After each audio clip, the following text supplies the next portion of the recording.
Hello, everyone. Welcome to our live member Q&A podcast with the Alliance of Independent Authors.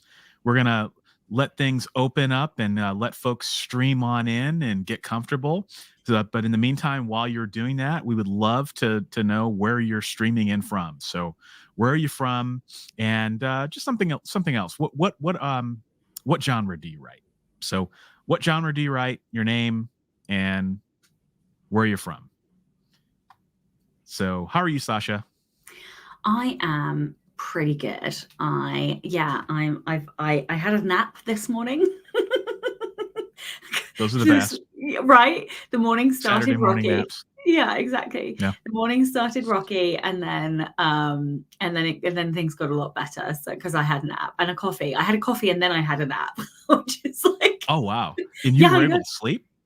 I mean, it was so weird. Like I literally drank the coffee. I was playing games with my 10-year-old, and we got partway through this word game, and I was literally like, buddy, I'm gonna have to stop. And I just went and I laid on the floor with a pillow in my office, and down I went. there you go. It was impressive nap. It was that is impressive. I'm one of those people I can sleep with coffee too. Like I can have a coffee right before bed. And it does nothing. Now it depends on the coffee, I guess. Like if it's like a super dark roast, then yeah, I probably won't be able to sleep. But if it's like a, light roast, yeah, I got no problem. And I don't know what that says about me, the fact the fact that I can sleep with coffee, but it works for me.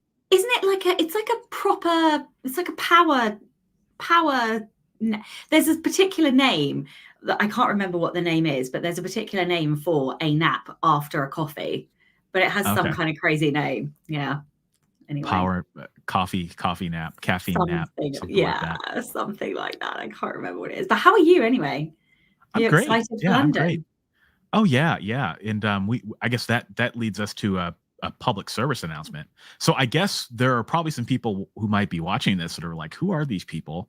Why are they talking to us? So every quarter, first off, this is the member Q&A live podcast. So I'm Michael Ronn. This is Sacha Black. We're with ALLi, nonprofit organization by self-published writers for self-published writers. We exist to help authors achieve ethics and excellence in self-publishing, and also to help authors at every step of the publishing process, from the ideation of your books all the way up to the publishing and the marketing and even the rights licensing and copyright and some of the really cool stuff that you can do. And our website is selfpublishingadvice.org. And yes, and Sacha and I are both self-published writers, pretty successful self-published writers. And we have a show that goes live on our ALLi podcast network every month. It's called the Ask ALLi Member Q&A Self-Publishing Advice and Inspirations podcast.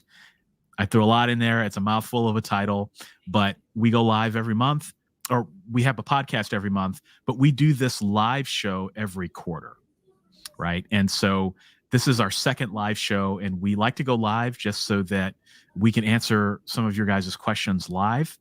Maybe there's something specific that you're dealing with that just maybe isn't conducive for the format of our regular syndicated show. And so we're going to be here for the next hour, just shooting the breeze, having fun. I don't have a beer, but I've got a Sprite. So we'll be just chilling. Exactly. So maybe next time we'll have to make a point to bring a pint or something like that. But, yeah. So anyway, that is why we're here. So if you're watching this and you're like, these people are talking, this is interesting. That's why we're here. And we have a couple of public service announcements before we get into our first questions. And the first is that Sacha and I are going to be live, or we'll not live on the show, but we'll be in London. Sacha lives in London, but I'll be across the pond too for the London Book Fair next month. So I'll be there only on March 12th, but I'll be at the ALLi booth. So if you listen to the show, you'd like to stop by and say hello, feel free. I would love to meet you. And Sacha will be there as well. And I will be there on the 13th. So I'm on the Wednesday. Yes, okay, but so I will see you on the 12th, but I will see everybody else on the 13th. Okay, so I'll be there on the 12th. Sacha will be there on the 13th. And then there will also be a gathering for ALLi members. So if you're a paid ALLi member, stay tuned to your newsletter. And all of that information should come on through on where we'll be meeting, the date and the time, all that stuff. But it will be in London. Can you clarify what area, just for people who are listening so they know? Yes. So the London Book Fair is at Kensington Olympia. And that is a tube station as well. So it is in the Kensington Olympia exhibit centre. And I already know that the ALLi party is on the Wednesday the 13th. So, but then the location, obviously that information will go out to members. Okay, awesome. And yeah, I'm assuming because it's at a tube station, should be relatively easy to get to. Yes, right. It is, so yeah, but we'd love to meet you. I mean, we've been doing this show, Sacha and I think we've been doing it for about a year, right? You and I together. It might even be a little bit more than that now. A little bit longer than a year. So because I think I think I was doing it with you even when I went to South Africa, which was 2022. Oh, okay. Yeah, because I missed that one. Yeah, it has definitely been a while. And this show has been around for over 10 years. So, and I think I've been on this show for about half of that. This is, I think, my 5th year. Yeah, it's kind of crazy. I can't believe I've been doing this show that long. But yeah, so anyway, we'd love to meet you in person. You know, it's always fun when I go to writing conferences. I always get people that come up to me and say, "Hey, I listened to you on ALLi," and it's always great to meet members and great to meet fellow listeners of the show. So with that, do we have anything else you want to talk about, Sacha? Oh, that's right.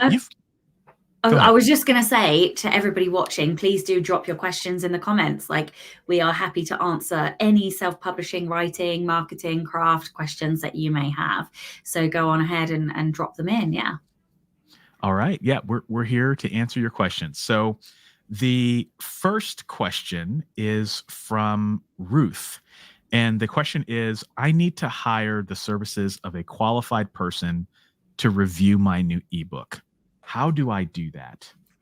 It depends what you mean by review. Is this sort of an editorial review?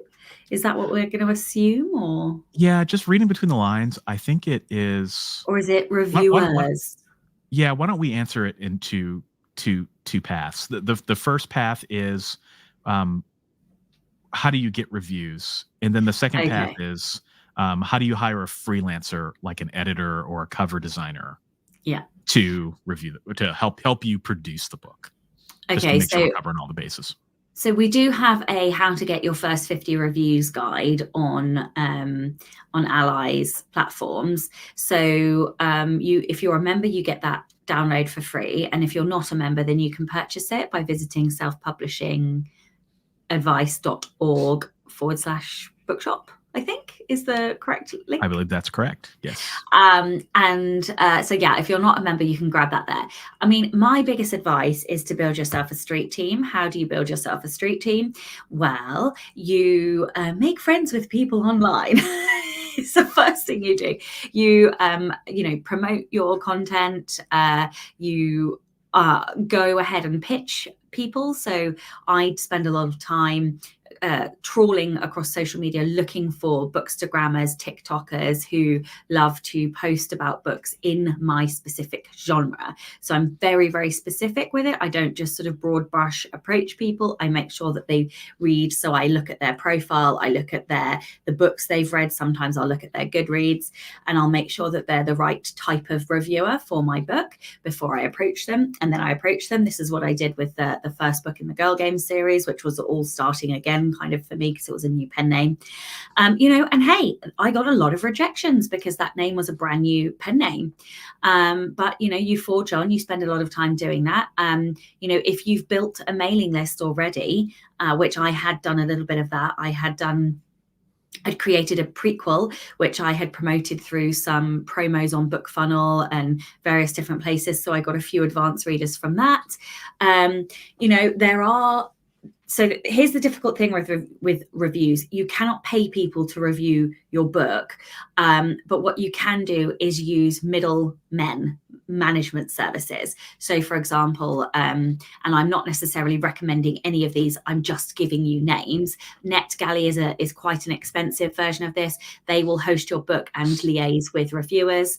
Booksprout, there's lots and lots of organizations like that. Even BookFunnel and Story Origin, you can do the same kind of thing and join promos to get reviewers. So there are lots and lots of different ways that you can do that. But basically, this is sort of the grunt work, I would say, of marketing, is to try and get those initial reviews. And once you get one or two, you're much more likely to be able to get a few more. It's a weird sort of flywheel motion with reviews, I think. And just the last thing is you can give it away. Like you could, spend a day or 24 hours or 48 hours giving the book away for free, and then get some newsletter promos on it. Like, if you were lucky enough to get a BookBub, or Written Word Media do promo stacks where you can run the book for free. And certainly if you do a free run, you will get an increase in reviews. So I don't know if you want to answer the flip side of that question. Yeah, you answered that. I mean, that was super comprehensive. Can you talk a little bit more about what a street team is for anyone who doesn't know what that is? Yeah, so a street team is basically a group of people who either like and know your work and therefore want to help you launch and promote your next book, or they don't know your work, but they like reading advanced reader copies. They like helping authors. So I have a street team running at the moment for my next release, which is House of Crimson Hearts. And it's about 50 people strong. And some of them only want to review the book. They don't want to do any social media stuff. Some only want to do social media stuff. Some want to do both. And basically, I provide a lot of assets. So cover images, templates where they can put their review quotes in. I give them information about the book. I could tell them about the tropes. And then each week I do challenges. So I'm like, this week, do a reel for me. And then basically everybody who posts gets put into a hat. And then at the end of the week, my virtual assistant will do a random plucker thing and they'll get a prize. And then the following week, it might be everybody post your reviews or everybody share your reviews. So basically it's a group of people that want to help. And then you can come up with lots and lots of different challenges and tasks and things that they can do that help basically spread the word about your book. And then there is one other thing, but it is like we used to have book tours that were like blog tours. This day and age, they're much more visual, physical tours with physical copies of your book. So there are these organizations that will have a group of BookTokers or Instagrammers who have hundreds of thousands of followers that are all bookish, and you pay them to organize a tour for you. You then pay for the physical copies of those books to be sent to those people, but then they produce, stunning photos for you. And they do work, because I have seen people successfully get into the top 100 using some of these, but I haven't used them, so I can't tell you, because they also haven't gone through our partner system, but some of them are very, very good. Also very, very expensive. Yeah. And everything you said, I agree with 100%. I think the one thing we should also say is to make sure that you don't pay for reviews. Yeah. That is a really important part of this. I mean, you mentioned a lot of really good resources and all of that, but just make sure that you never pay a reader for reviews. There are, unfortunately, some unscrupulous services out there that will ask you for X number of dollars in exchange for a 5-star review. Just never, ever do that, because that, one, it's not ethical. Two, it's a violation of just about every retailer's terms of service that I can think of. And three, there have been a handful of authors throughout the ages over the last 10 years who have done that and who have paid the price, typically with their careers. So you don't want to be the person that pays for 5-star reviews, no matter how tempting it is. It's okay to offer a copy of your book in exchange for the review, and services like Booksprout and Book Sirens are good because you basically pay to access the readers, but you don't pay to influence the review. And I think as long as you're doing that, and again, just check with ALLi. Go to our website, selfpublishingadvice.org/ratings, for a good directory of reputable services. If you've got any questions on, hey, is this above the line? Is it not above the line? Or if you're an ALLi member, come to our member forum. And if you've got a question about something, chances are you could probably search for the name of that service, and we can tell you, that'll tell you right away if it's good or not. And if you, for whatever reason, we haven't talked about it in our member forum, feel free to just make a post, and we'd be happy to talk through it with you. Let's go ahead. Well, I was just going to say the one exception to that is an editorial review. So like a Kirkus. Now, I wouldn't necessarily, because obviously for Kirkus, it does cost you money, but I wouldn't necessarily say it's the best thing to do. You're not necessarily going to get a great return on that investment. But the one exception to private editorial, one exception to paying for reviews is an editorial review, in which it gets sort of swept into their editorial people who review and write things about your books. Exactly. And some people like to go after that. I've only found that, it's not in my personal experience, but in talking to people who have done it, that it's particularly helpful if you want to market for libraries to be able to go for editorial reviews, because librarians look at those as a way to determine if your book has social proof. If you're not going after libraries as to whether you do that, I think that's each and every person's decision. I personally think your money could probably better be spent elsewhere. But yeah, that's a really good distinction. I'm glad you brought that up, because that often comes up. So we should answer the second part of this, which is, how do you find a qualified freelancer to work on your book? So let's say you've published a book, you need an editor, you need a cover designer, you need a formatter. The first place I always send people is to the ALLi member forum. So allianceindependentalauthors.com. Is it .com? Oh my God, I always get it wrong. It's .org, sorry. .org, yeah, okay. So I knew it was something. Yeah. Sounds the same. allianceindependentalauthors.org. And I've only been working for them for 4 years. And then what I do is I log in and I go on my homepage. You can either go to like the partner directory, because we have like a brochure that's a partner directory, or we also have like search for service. And then we also have the deals and discounts. So you can like go through those different ones and search for very specifically the type of editor or the type of formatter or whatever it is that you're looking for. You can search in our database, and anybody that is in that database has been through our vetted system. So you know that they are legitimate, and words are failing me, but whatever other words for legitimate are. Reputable. Yes, thank you. That's honorable, ethical. There we go. There we go. Between us, we make a great team. Yeah, that's definitely that would be my first port of call as well.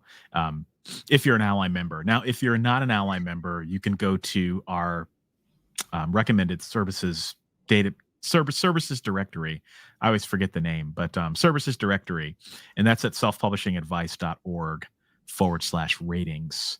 And you can also see there for free, without behind a paywall or anything like that, just a list of editors and public services that provide author services. You can see if they're recommended, if maybe you should stay away, if they're our partner members, which means that they adhere to a heightened level of ethical standards. So that's also another really good place to look. And we always recommend that you start with ALLi as your first port of call, because that's one of the critical services that we offer. We have a watchdog, John. That's his job. He just basically casts a wide net and looks at all the different services that are out there, and he rates them. And so being able to have access to a free database, and then also, if you're a member, a more detailed database where you can get some additional information is really good. Now, if for whatever reason you don't find who you're looking for on either of the services that Sacha and I mentioned, We would also recommend checking out a site like Readsy, right, where you can basically post your book and let the readers come to you, and you can set your own budget. There are other sites out there like Upwork that allow you to do the same thing, and those are great services because, like I said, you post your project and what you're needing and what your budget is, and people can come to you, or you can also find people on those sites as well by looking at their profiles.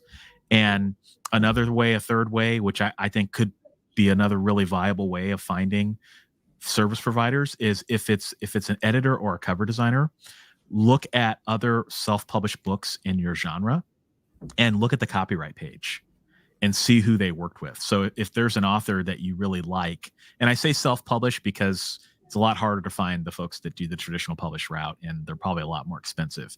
But if you can find a self-published writer that is publishing in the same genre as you, that has a really awesome cover, well, it's customary, usual and customary for authors to put their cover designer on the copyright page. So that, and you don't even have to buy the book to see that. You can just go to the look inside page on Amazon or the sample page on Kobo or wherever you buy your books, turn to the copyright page, which is usually in the front, not always, but usually in the front of the book. And that'll give you a place where you can find some freelancers as well. Okay. Next question is, it's kind of it's funny because we used to get this question a lot, Sacha, and this is the first time I've seen it in like 2 years. So the question is from Richard. I have republished my book with significant changes, and it's actually a two-part question. I've republished my book with significant changes, and I would like to remarket it. What path should I take? The same path that anybody publishing a book would take. So I would basically try to drive as much traffic as possible to the book's sales page. And so there's a bit of a myth, I would say, because we don't have hard data. But if you can get your book to stay at a particular rank for about 3 weeks, there is some data to suggest that you will get some more organic pushing to help keep that book at that particular rank. If you then cease to do any marketing, it will obviously stop. But there is some evidence to say that if you can hold your rank for about that amount of time, then you will see some additional organic help. Now, to do that, what do you do? Well, you need to push as many eyes on that book as possible. So we've already talked about street teams. You can do big pushes, you can do advertising, you can, I mean, how do any of us do it? I do a lot of social media. I mean, at the moment for me, I'm doing TikTok quite a lot, and I've actually managed to reduce my ad spend down to virtually nothing whilst increasing my income about 6-fold because of TikTok. Does that mean it's going to work for everybody? No, of course not.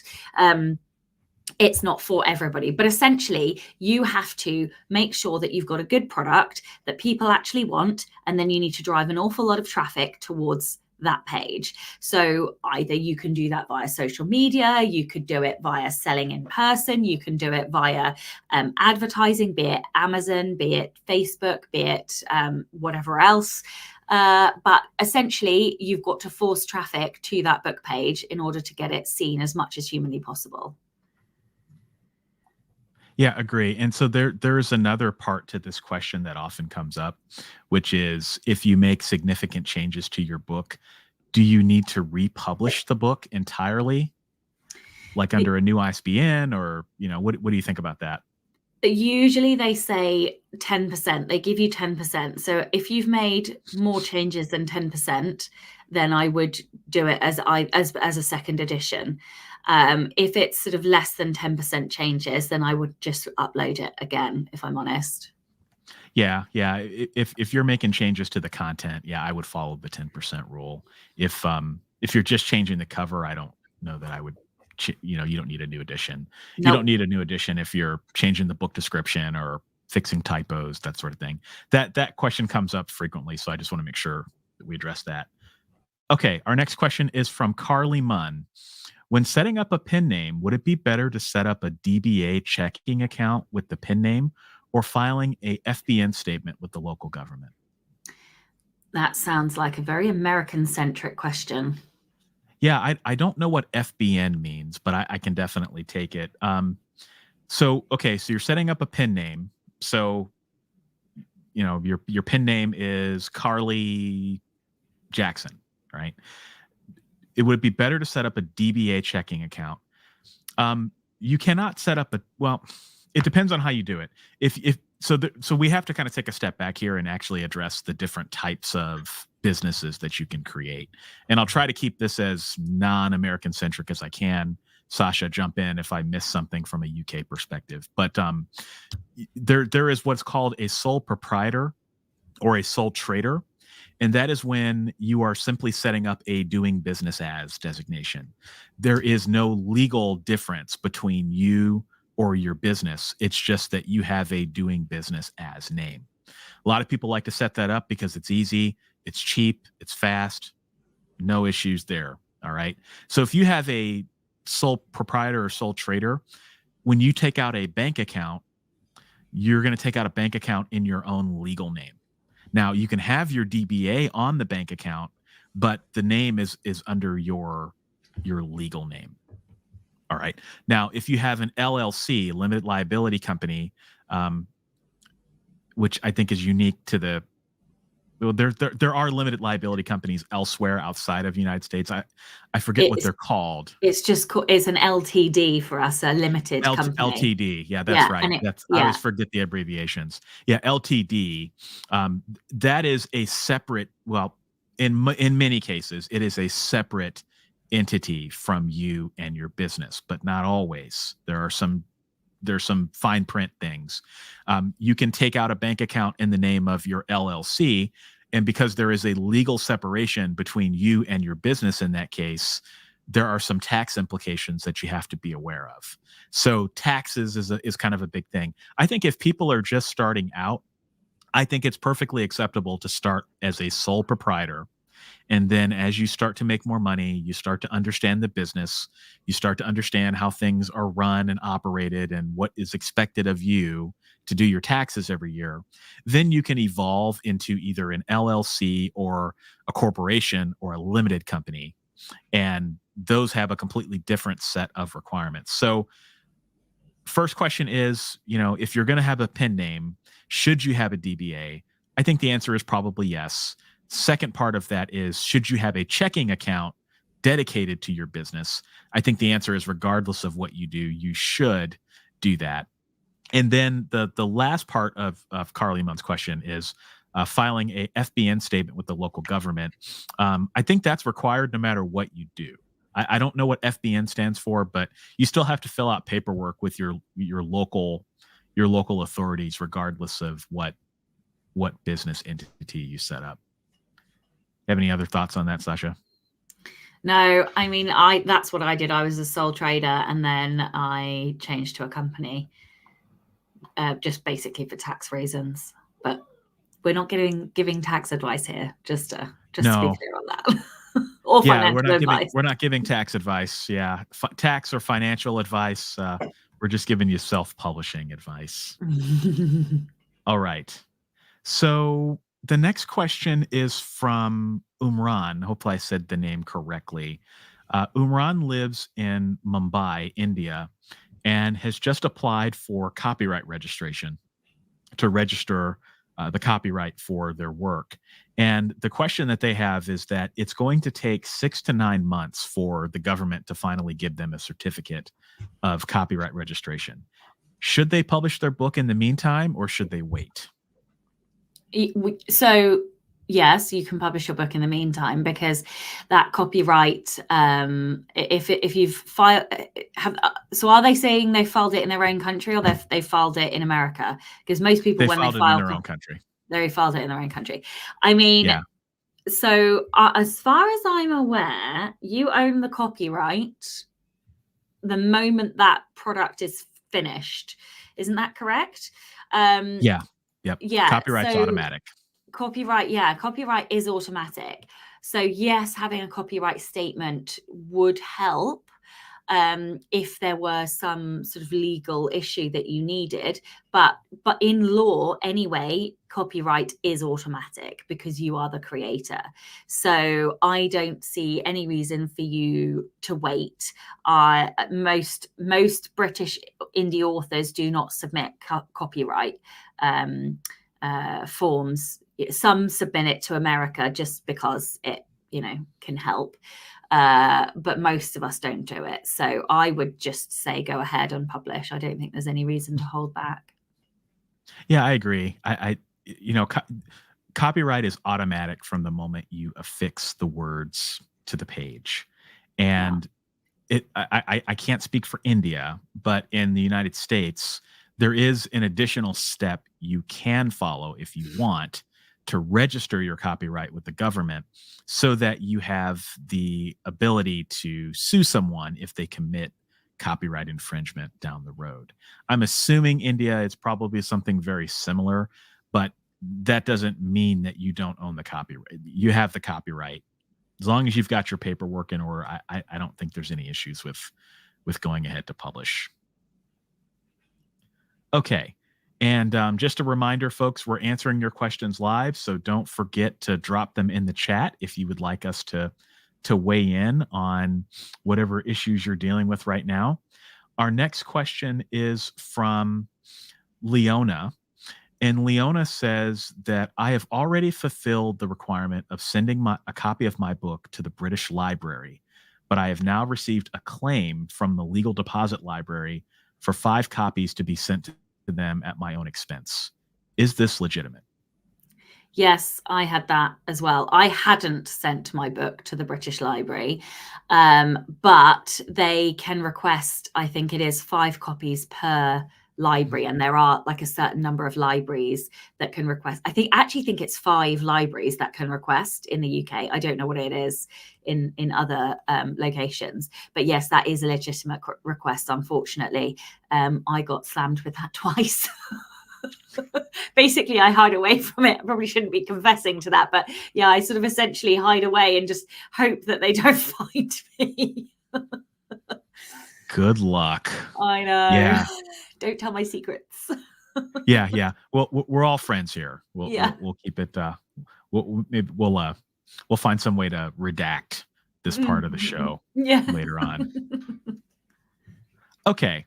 The next question is from member Michael, and the question is, what things should you be looking for in a service provider when you are looking to hire someone? That's a good question. I think a reasonable response time. I think a clarity in expectations, some transparency on costings, and good manners is basically the sort of key things that I look for. Are they polite? Do they respond in a timely manner? Are they reliable? So do they do what they say they're going to do? And I also will look at some of their past customers, like what work have they already produced? What does it look like? Does it look high quality? Does it meet the needs that I have for this particular service? What are the reviews saying from other people? And if I know people that have used the service, I go and ask them. Yeah, that's absolutely critical, is getting that social proof from other people. If you're using a service that is, pretty well known in the community, I think that's one thing. But looking at the reviews and looking at what other people have said, like on Facebook, like I don't know, I always like to look for the drama.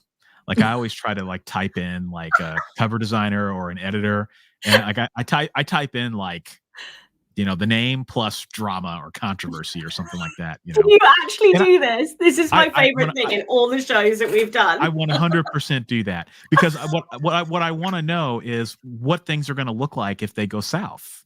Because 9 times out of 10, as long as you do your due diligence and you pick the right person, you're never going to have a problem. And if you do have a problem, it's usually resolvable. It takes a minute to get on the same page, but there's no problems. But every 1 out of 10 times, something becomes a colossal disaster. I've had that happen to me twice And so I've just been burned the wrong way. Maybe I'm just jaded. I have not had increasingly great luck cynical with view of designers. the world. Yeah. I've not had good luck with designers, I have to say. Yeah, and you want to know that up front, right? So if a lot of times when people leave really, really bad, scathing reviews, often you could probably point the finger at that person too and say, well, what part did you play in this? But sometimes there's truth in what people are saying with those angry 1-star reviews. And sometimes, there might be some red flags that you might want to look into. If you see red flags at all, if you see anything like that, that potentially could be a red flag. So yeah, I'm very cautious about who I work with, because I really do believe that if you take your time and you find the right person, it just makes everything 1,000% easier. Yeah, But and I think you can then happens. build up a really good relationship and have somebody super consistent to work with. Yeah. And once you find somebody good, that's the other part is, when you find somebody good, you can usually stick with them for at least a few years. Yeah. I've had cover designers that I work with that were amazing. And, I was able to get designs from them for 3 or 4 or 5 years. And, one of my designers left the business recently, and that was kind of sad. But that's not always the case. Sometimes you can find somebody and build a really good relationship with them. And that's ultimately what you're looking for too, is to be able to find somebody that you can partner with who's going to be reliable and dependable and easy to work with. Right. And of course, you mentioned the pricing, Sacha. I think that's critical. Absolutely critical. Because sometimes, freelancers do raise their prices. Like I've had cover designers raise their prices, and I've had editors raise their prices, and sometimes that's no fun. So, okay, we did get a response from Carly, and Carly says, "Oh, thank you. You really cleared up things. I think I was reading too much into the logistics of pen names. FBN means fictitious business name statement." There we go. Okay, now it's ringing a bell. Yeah, I'd never seen it as FBN acronym before. I don't think I've ever heard that acronym before, so I've learned something this episode. Well, that's why we do the show, right? We learn just as much as everybody else. Okay, so the next question is from Richard.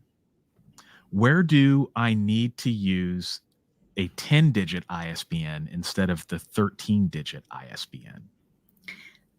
So I don't know the answer to that. My hunch is that it's an internal systems thing, because we can only purchase 13-digit ISBNs. And I think what happens is the internal systems convert them into 10 digits. Not sure why. Maybe it knocks off the country code, because part of the digits of an ISBN is a country code. But all of my books have 10-digit ones above the 13-digit one. And I've never been asked for it, never had to use it. I only ever use the 13-digit one. So I think it's something that we probably don't need to worry about. I've been publishing a while, and I've never been asked for it. So I think it's just a systems thing. I agree. I just use the 13 one and have never had a problem. And I seem to remember, and maybe I just misremember this, but I seem to remember reading a long time ago that the only reason they went from 10 to 13 was because they were running out of digits. Like all of the 10 were taken. And so by moving to 13, it gave them, billion more. Yeah. Exponentially more ISBNs to be able to use. But somebody can correct me if I'm wrong on that. But I distinctly remember reading that in an article somewhere. That sounds logical enough to be true. We'll go with it. Yeah, we'll go with it. And somebody can plaster my name all over Facebook if I'm wrong. With drama next to it. With drama. Michael Ronn plus drama. Put that into Google and see what happens. All right. Slams ISBN industry. Exactly. Well, there definitely is some slamming to be done, but that's a whole nother topic for another conversation. Okay, the next question is from Carol. This is more of a trademark question. So there's some specific titles in here that I'm not going to go into. Generically, and I can take this question to Sacha, but generically, what is the difference between copyright and trademark? I've started to see a number of people ask questions about trademark, and trademark is kind of complicated. It's not the same thing as copyright. So a book is something that you copyright. A copyright is a form of expression that is protected. So if I were to write a book about a robot gunslinger, that idea in and of itself is not copyrightable, right? Anyone can write a book about a robot gunslinger. You could do it, Sacha. Carol could do it. Anyone who is watching could do it. But if I start my book with the line, it was the best of robot times and the worst of robot times, that line itself, that is an expression, right? No one else could start their novel with it was the best of robot times, the worst of robot times, because that particular expression is copyrighted. So copyright protects the expression of your story, how the words are formed on the page. Only you can form them on the page in that particular way, which is why I can't go and take an excerpt from a Stephen King novel and put it into my book, right? Because I'd get sued like it was 1993. So that's copyright, right? Trademark is an asset that a business owns that distinguishes that business in the marketplace. So for example, if I have the Nike logo, the swoosh logo, right? If I'm Nike, I own that. That if I put that swoosh on a shoe, everybody in the world knows what that is, right? Because that is a distinctive logo that makes Nike stand out in the marketplace. All right. Same thing with Adidas, same thing with Puma, all the logos. If I have a slogan that says just do it, that is also a trademark. That's something that I can trademark. So when I trademark that, what I'm simply saying is no one else can put that logo or that slogan on a product to distinguish it in the marketplace, because to do so would create customer confusion, and that could potentially harm my business. All right. So that is the difference between copyright and trademark. Now, you cannot trademark a book because that just doesn't make any sense. But you can certainly trademark you can trademark a series title, and you can also trademark character names. Those are two of the big things that so often like Harry come up. Potter, for example. Harry Potter, it would be an example of a trademark. All right. Now you could trademark titles, but that's a little bit more complicated. It's got to be a really specific type of title. But yes, you can trademark series names. And the downside to trademarks is that trademarks are retroactive. So if you trademark something, you technically then have the right, if it gets accepted, to enforce that trademark. And there are certainly have been authors in the past that have tried to get authors who have published books long before them with a name that affects their trademark to remove that book from the market. And that doesn't go down very well, though. It does not go down very well. Don't do that. Please don't. I'm not even going to say please. Just don't do that, because that, frankly, is one of the stupidest things you can do. Just look up. I won't even say names, but there have been a few times throughout the last probably Sacha, 6-7 years where people have tried to do that, and it just does not go well at all. Now, there is a time and a place to trademark your work, right? If you wanted to trademark your author name, if you have a series that's really successful and you're doing merchandising or certain types of branding, there is a time and a place for it. But generally speaking, that is the difference between trademark and copyright. And what I'm seeing just in emails that are coming to me are just authors that don't understand that distinction and who are trying to, trying to claim that they own a trademark or a copyright over something when in reality they have no understanding of what that is. So, what I would have told people 5 years ago is that copyright is probably the most important thing that you need to be focused on as an author. I think now increasingly, though, trademark is starting to get its tentacles into our business, and I'm not really a fan of it personally. I think trademarks are complicated. I think they're expensive. I think they're just a nightmare logistically to plan, because your trademark is only valid in the country that you file it. So, I had a trademark for, God, 10 years ago. I had trademark 10 years ago. It cost me several $1,000s to create, and that trademark was only valid in the United States.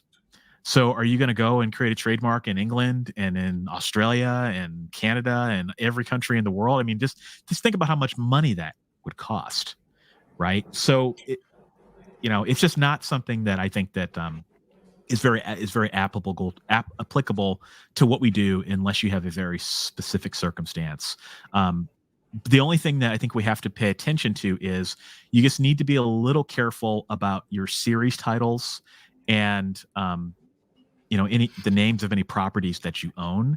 And it might not be a bad idea to start going to the trademark database in your country and just see if there's anything that registers in that series name, just in the event that there is an author that does try to enforce a trademark down the road. But even then, still difficult. I know that was a really long answer, but that essentially is the difference between copyright and trademark. Okay, now we're going to stop talking about legal stuff for a bit. Okay, so the next question is from Troy. What is a good marketing strategy for the first book when you are trying to build your audience? So I feel like we sort of covered some of this earlier. I mean, for me, the best marketing strategy that I do is to understand the genre. The best marketing that I do is before I even start writing the book. And it is to understand the tropes, the structure, the expectations of the reader. So for me, expectations include anything that is a pattern found within multiple books that are bestseller books within your genre. And I know this sounds very backwards to be talking about the craft before we're talking about the practical, tangible marketing. But honestly, this is how I have become a full-time author. So for me, I will read multiple books in the top 100 in my genre, and I will spot patterns. That's anything that happens more than 3 times. 2 times is a connection, 3 times is a pattern. And so I look at tropes, structure, I look at pacing, I look at character types, archetypes, all of the stuff. I basically gobble all of these books, and then I work out what it is that is the most frequently occurring and how I can do that but better. And then I go away and do that. Then once I've done that, the reason that I do that is because I don't know if anybody can hear, my cat is scratching the door. The reason that I do that is because those things that are the expectations become the things that I market, because that is what the readers want, and therefore I will be talking the reader's language. And so once you've done all those things, once you then have a cover that is to genre and would be indistinguishable on a shelf next to all of the other best-selling books in that genre, then you do what we talked about at the beginning, which is to drive as much traffic as humanly possible to that book page, wherever you are selling it.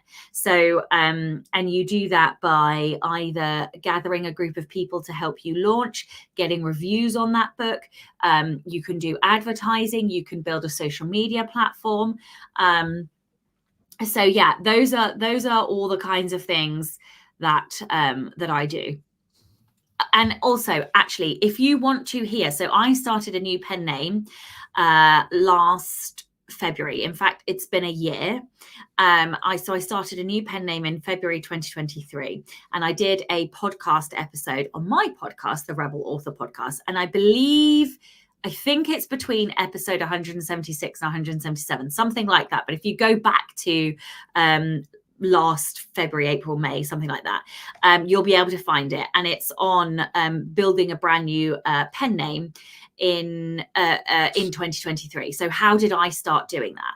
And I've given loads and loads of lessons, all of the different things. And for Troy, who's just sort of mentioned that he thought that was a good idea, I sort of give you all of the things that I did doing that, researching the genre essentially, and finding all those bits and pieces that you need in order to deliver to reader expectations.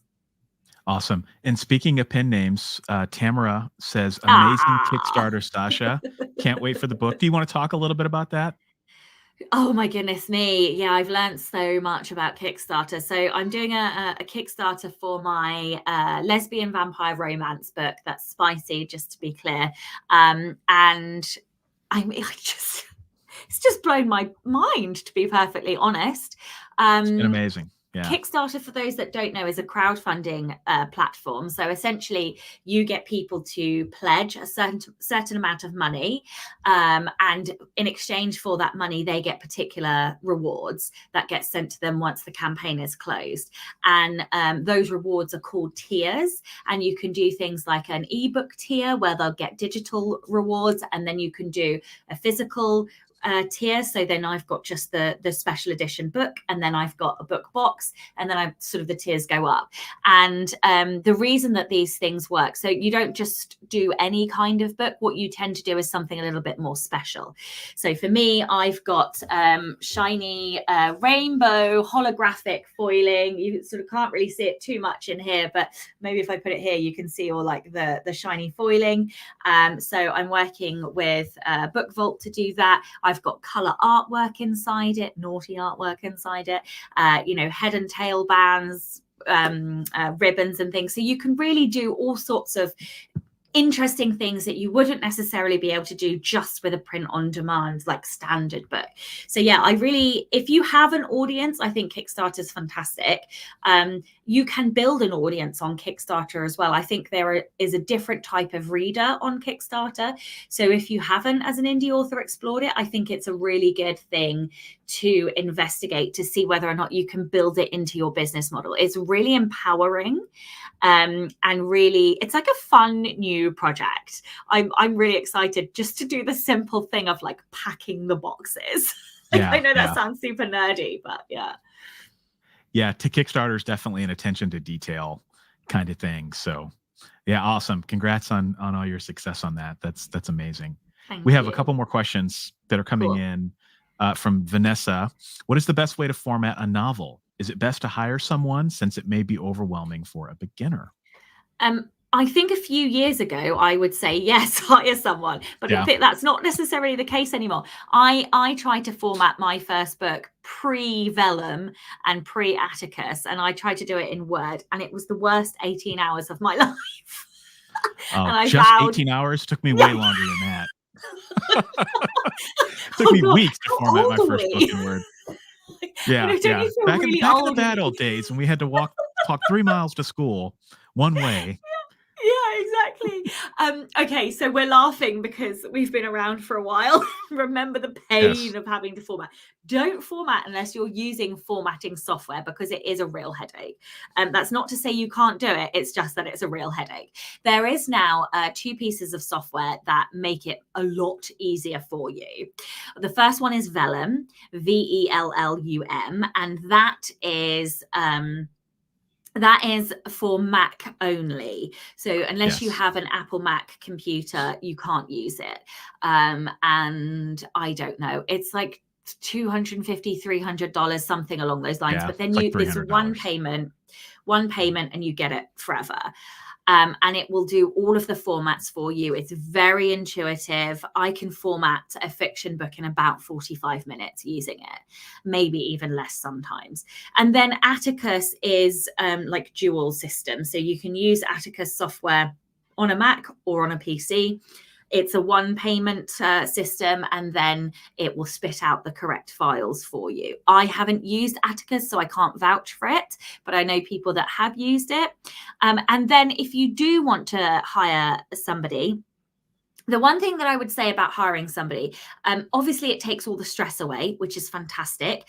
But if later down the line you spot a typo, or you want to update a link in the back of your book, or you want to add, more books by this author or something along those lines, you then have to pay that person to do that editing, edit the format for you to give you the correct updated files once again. So it's like a cost, time, money sort of situation. If you would still like to hire somebody, then go to ALLi's directory and look up formatters. We have a ton of people in there, and you can do that by going to allianceindependentauthors.org and logging into the dashboard and searching through the services. And then also don't forget that we have deals and discounts. Yes. Okay. Next question is, Michael, do you edit intuitively? I know you use the Dean Wesley Smith way to draft stories. Yes, I do. I've done some videos on my YouTube channel about this. Just go to authorlevelup. Just go to youtube.com/authorlevelup. And then on my channel, just search for Writing into the Dark. And I talk about my editing process and all of that. I would love to talk about that, but we're kind of short on time, and it's a bit of a can of worms. And once you wind me up, I sometimes don't stop. So, but yes, I've got a lot of videos on writing into the dark and editing and writing without an outline and all that good stuff. Okay. Next question is, I've looked into Gatekeeper Press and was curious, what are your opinions on self-publishing services like them? Yeah, Gatekeeper Press is, if you go to selfpublishingadvice.org/ratings, they're listed as a partner member in our directory. So that means that they follow the highest standards, and you would be in good hands if you chose to work with them. But you'd have to do your research and just look into them and make sure they're a good fit for you. They are a hybrid publishing company, so if you for whatever reason you can't or don't want to do your own self-publishing, they can certainly assist you with that. And as I said, they are listed as a partner member.